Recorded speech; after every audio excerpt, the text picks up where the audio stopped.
DElEd third semester science में आज हम डिस्कस करेंगे कि प्रतिध्वनि क्या होता है। तो देखो, सबसे पहले समझते हैं कि प्रतिध्वनि होता क्या है। किसी इमारत, पहाड़, चट्टान या कुएं के मुंह पर यदि आप जोर से चिल्लाएं या ताली बजाएं तो आपको कुछ समय बाद वही ध्वनि फिर से सुनाई देती है। तो आपको सुनाई देने वाली इस ध्वनि को ही क्या कहते हैं? प्रतिध्वनि कहते हैं। आप समझ गए होंगे कि पहाड़, चट्टान, इमारत या कुआं, इनके पास आप क्या करें, या तो चिल्लाएं या ताली बजाएं, तो कुछ समय बाद क्या होगा, वही आवाज़ आपको फिर से सुनाई देगी। तो इसी को कहते हैं प्रतिध्वनि। तो देखो, यहाँ पर हमने इसकी डेफिनेशन मेंशन की है कि किसी भी स्थान पर उत्पन्न ध्वनि जब किसी दूसरे के तल से परावर्तित होकर पुनः सुनाई देती है तब उसे प्रतिध्वनि कहते हैं। यदि तो क्या करें आप, जैसे यदि कुएं के पास जाएं और कुएं के मुंह पर आप जोर से चिल्लाएं तो ध्वनि क्या होगी, कुएं के तल से परावर्तित होकर। तो तल क्या होगा, तल अवरोधक का यहाँ पर काम करेगा। तो कुएं के तल से यानी कि जो उसकी तली होगी उसको हम बोलेंगे अवरोधक, यानी कि उससे परावर्तित होकर फिर से क्या होगा, आपको सुनाई देगी, तो उसे कहते हैं प्रतिध्वनि। तो देखो, यहाँ पर लिखा है कि किसी भी स्थान पर उत्पन्न ध्वनि जब किसी दूर के तल से परावर्तित होकर, यानी कि उसके तल से परावर्तित होकर पुनः सुनाई देती है तब उसे प्रतिध्वनि कहते हैं। तो देखो, यहाँ जैसे एग्जाम्पल में हमने लिया भी है और अभी भी बताए थे आपको कि जब हम कुएं के मुंह पर कोई ध्वनि उत्पन्न करते हैं, जब हम कुएं के मुंह पर कोई ध्वनि उत्पन्न करते हैं तो थोड़ी देर में वैसी ही ध्वनि सुनाई देती है। तो ये क्या कहलाती है, ये प्रतिध्वनि कहलाती है। तो आप समझ गए होंगे कि प्रतिध्वनि क्या होता है। बहुत ही सिंपल है। तो देखो, यहाँ पर हमने ध्वनि से ही रिलेटिव कुछ और भी मेंशन कर रखा है जो बहुत ही इम्पोर्टेंट है। तो देखो, यहाँ पर लिखा है कि प्रतिध्वनि स्पष्ट सुनाई पड़ने के लिए, प्रतिध्वनि स्पष्ट सुनाई पड़ने के लिए मूल ध्वनि और परावर्तित ध्वनि के बीच कम से कम 1/10 सेकेंड या 0.1 सेकेंड का समय अंतराल अवश्य होना चाहिए। तो देखो, इसको पहले समझते हैं। क्या है आपका प्रतिध्वनि स्पष्ट सुनाई पड़ने के लिए मूल ध्वनि, यानी कि जब आप कुएं के मुंह पर जाके जब आप चिल्लाएंगे या ताली बजाएंगे तो वो क्या कहलाएगी, मूल ध्वनि। और परावर्तित ध्वनि, और परावर्तित ध्वनि क्या है, यानी कि कुएं के तल से टकराकर, यानी कि कुआं का तल क्या होगा, हमने बताया आपको अवरोधक का कार्य करेगा, यानी कि अवरोधक से टकराकर या कुएं के तल से टकराकर जो ध्वनि वापस होगी वो क्या कहलाएगी, परावर्तित ध्वनि। तो समझ में आ गया होगा कि प्रतिध्वनि स्पष्ट सुनाई पड़ने के लिए मूल ध्वनि और परावर्तित ध्वनि के बीच कम से कम 1/10 सेकेंड। और देखो, 1/10 सेकेंड या 1/10 को ही हम लिख सकते हैं 0.1 सेकेंड। 1/10 को ही लिख सकते हैं 0.1 सेकेंड का समय अंतराल अवश्य होना चाहिए। तो ये आप ध्यान रखना कि प्रतिध्वनि स्पष्ट सुनाई पड़ने के लिए मूल ध्वनि और परावर्तित ध्वनि के बीच कम से कम कितना समय अंतराल होता है, तो या तो 1/10 या 0.1 सेकेंड, क्योंकि 1 को जब आप 10 से डिवाइड करेंगे तो 1 से पहले यानी कि पॉइंट लग जाएगा। तो समझ में आ गया होगा। फिर देखो, लिखा है यहाँ पर, मेंशन किया है हमने, यदि 22 डिग्री सेंटीग्रेड पर ध्वनि की चाल 344 मीटर पर सेकेंड है, 22 डिग्री सेंटीग्रेड पर ध्वनि की चाल 344 मीटर पर सेकेंड है, या मान लें तो ध्वनि को अवरोधक तक जाने, हमने आपको बताया था जो उसका तल होगा, अवरोधक तक जाने तथा परावर्तन के पश्चात श्रोता तक वापस आने, और श्रोता क्या होगा, जो चिल्ला रहा है या ताली बजा रहा है, ठीक है। परावर्तन के पश्चात श्रोता तक वापस आने में 0.1 यानी कि 0.1 का समय लगना चाहिए।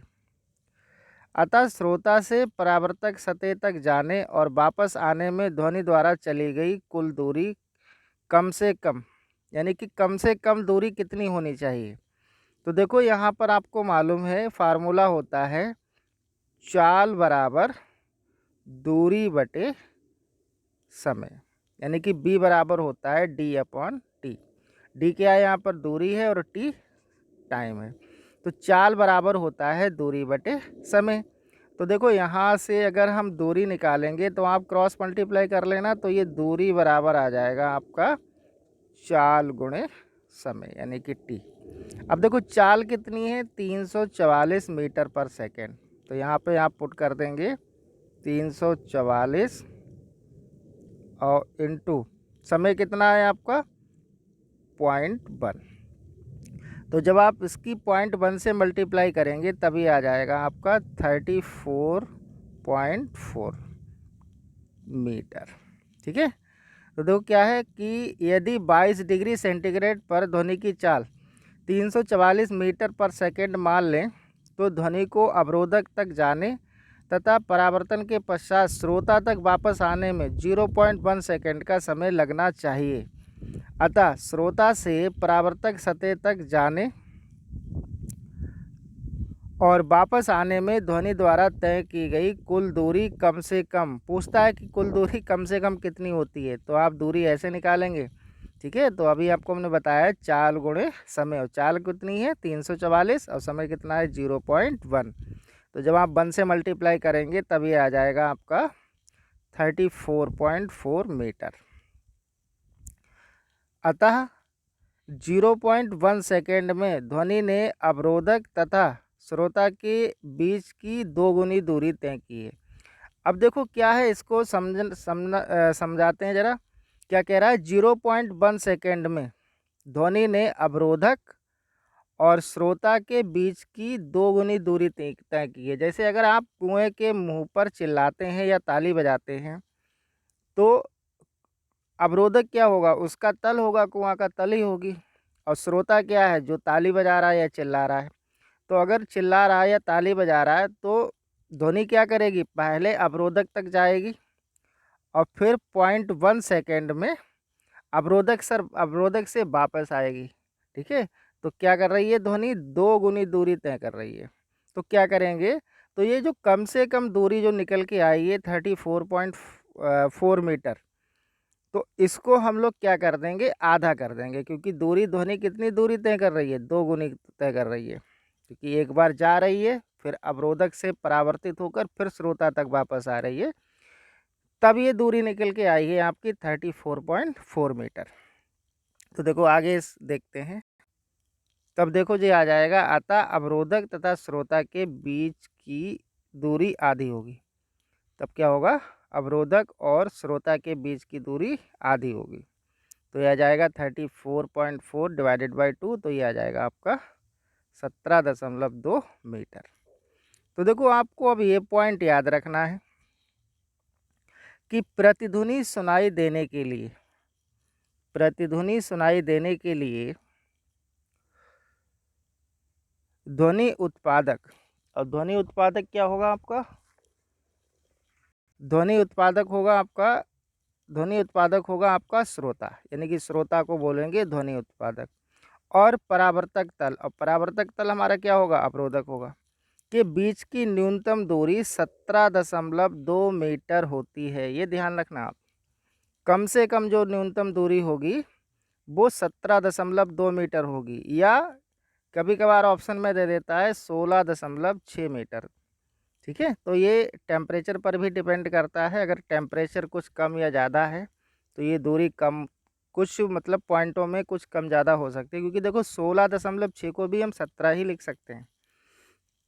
तो ये आप ध्यान रखना, बहुत ही इम्पोर्टेंट पॉइंट है कि प्रतिध्वनि सुनाई देने के लिए ध्वनि उत्पादक यानी कि श्रोता और परावर्तक तल के बीच की न्यूनतम दूरी 17.2 मीटर या 16.6 मीटर होनी चाहिए। दूरी की बात हो गई। अभी इससे पहले हमने आपको बताया था कि प्रतिध्वनि स्पष्ट सुनाई पड़ने के लिए जो मूल ध्वनि होगी और जो परावर्तित ध्वनि होगी उनके बीच की जो परावर्तित होकर वापस लौटने में जो समय लगेगा वो 0.1 सेकेंड या 1/10 सेकेंड का होता है। तो ये दोनों पॉइंट्स ध्यान रखना, बहुत ही इम्पोर्टेंट है।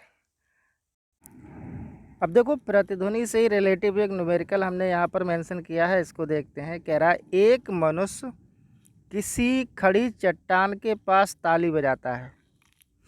एक मनुष्य किसी खड़ी चट्टान के पास ताली बजाता है और उसकी ध्वनि 2 सेकंड के पश्चात सुनाई देती है।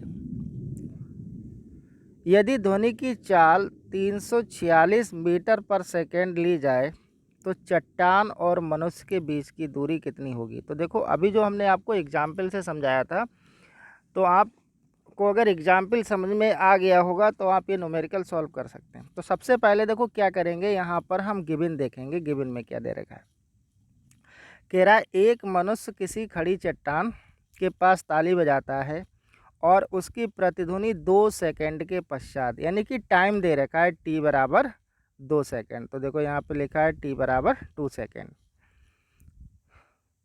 यदि ध्वनि की चाल 346 मीटर पर सेकंड ली जाए तो ये इसकी चाल दे रखी है। तो देखो b बराबर हमने यहाँ मेंशन किया है गिवन में 346 मीटर पर सेकंड। तब देखो मनुष्य और चट्टान के बीच की दूरी क्या होगी, तो ये आ जाएगा। तब पहले हम निकालेंगे ध्वनि द्वारा चली गई दूरी। तो दूरी बराबर क्या होगा, चाल गुणे समय। और चाल कितनी है आपकी, ये है 346 और इनटू समय कितना है 2। तो आप 2 से जब मल्टीप्लाई करेंगे तो देखो 2 में 6 करेंगे 12, हासिल 1, 2 चौको 8 और 1 9, 2 3 6। तो ये आ जाएगा आपका 692, यानी कि ध्वनि द्वारा चली गई दूरी आपकी आ गई कितनी, 692। ठीक है, तो ये जो आई है ध्वनि द्वारा चली गई दूरी है। और ध्वनि क्या कर रही है, श्रोता द्वारा क्या करेगी, एक बार जाएगी और फिर तल से परावर्तित होकर वापस आएगी। यानी कि ये ध्वनि क्या करती है, दो गुना चलती है। तो देखो यहाँ नीचे हमने मेंशन किया है 2 सेकेंड में ध्वनि ने चट्टान और मनुष्य के बीच की दूरी 2 गुनी तय की है। यानी कि एक बार ध्वनि जाएगी और फिर टकराकर वापस आएगी, यानी कि उसने 2 गुनी दूरी क्या की है, तय की है। अतः चट्टान और मनुष्य के बीच की दूरी, तो चट्टान और मनुष्य के बीच की दूरी निकालने के लिए क्या करते हैं, जो ध्वनि द्वारा चली गई दूरी आती है उसका आधा कर देते हैं। तो देखो ध्वनि द्वारा चली गई दूरी क्या है, 692 मीटर। और चट्टान और मनुष्य के बीच की दूरी निकालने के लिए क्या कर देंगे, इसका आधा कर देंगे। तो ये क्या आ जाएगा, 692 डिवाइडेड बाय 2। तो जब आप इसको 2 से डिवाइड करेंगे तो देखो ये आएगा, ये 2 से 6 में जाएगा, 2 3 जा 6, फिर 9 है, 2 4 जा 8, फिर क्या बचेगा यहाँ पे 12, 2 6 जा 12 मीटर। तो क्या आ जाएगा, मनुष्य और चट्टान के जो बीच की दूरी होगी वो कितनी होगी, 346 मीटर।